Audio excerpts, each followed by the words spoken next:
If you don't know what that is care for patients who have a diagnosis of life of 6 months or less.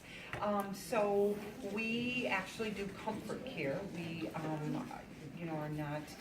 we don't go to a building. Our patients stay in their own homes as long as possible.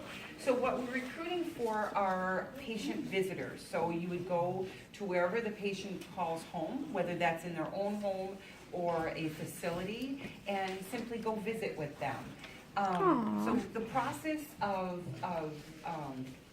applying to be a hospice volunteer, we have an application.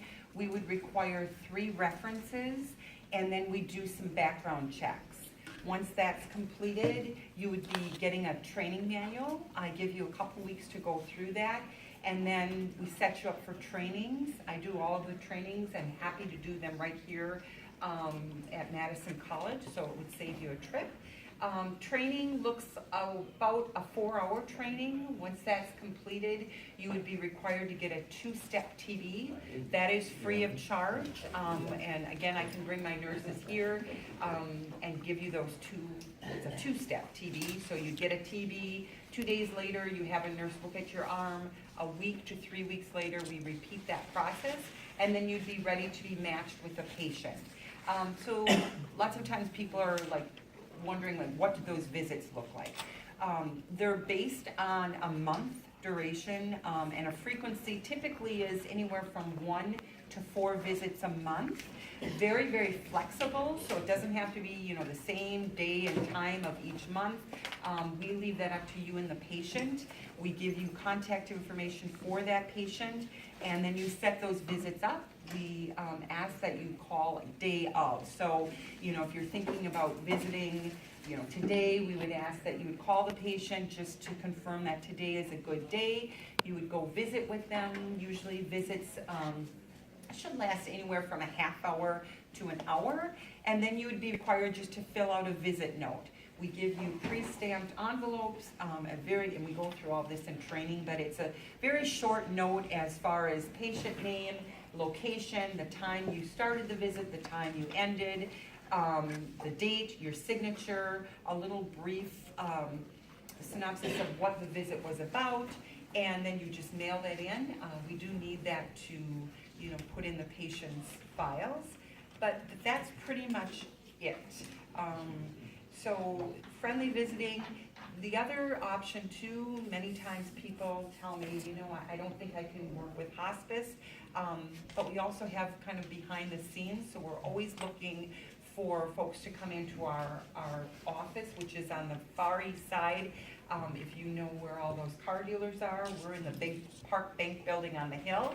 We're always looking for people to come into our office and help with filing and putting packets together and stamping and making phone calls.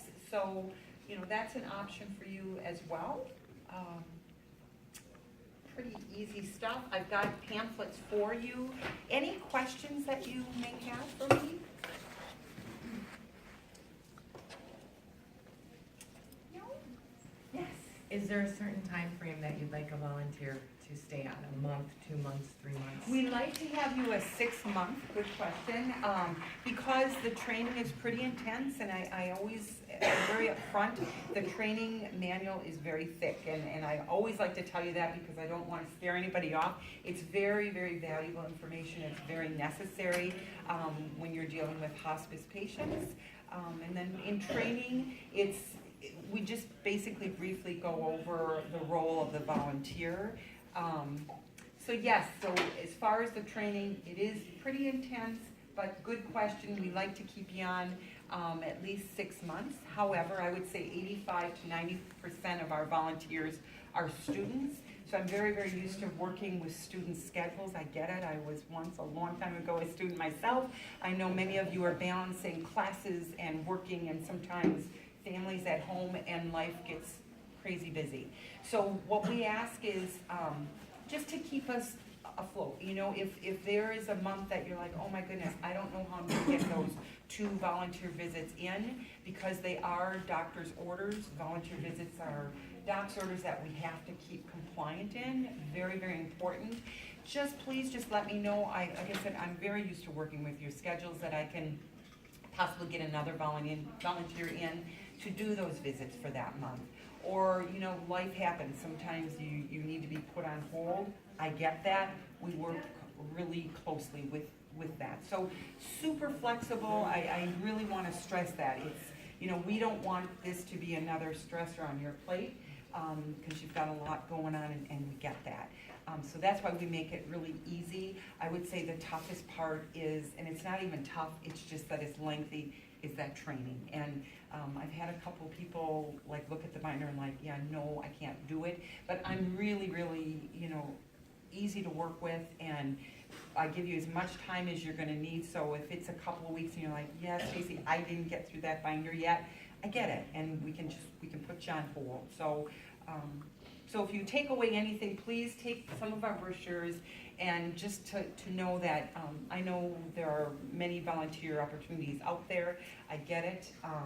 The competition is really tight out here, but we're willing to work with you and your schedule. So, and the other part of that, being a student, I said a large population of our volunteers are students. Even like holiday breaks, and I know many of you, you know, go back home to your families over Christmas or summers.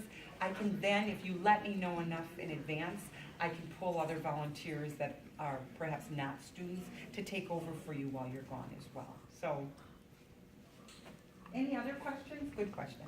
Yes, ma'am. I guess one of the hesitations is the outcome. I mean, you know that you're gonna, you know, be with someone in their final Yes. days, and Yep. it just, It can be tough. yeah. And I'm gonna tell you, it does, because you are probably gonna get very attached to the patient, and I have to say, I absolutely love what I do.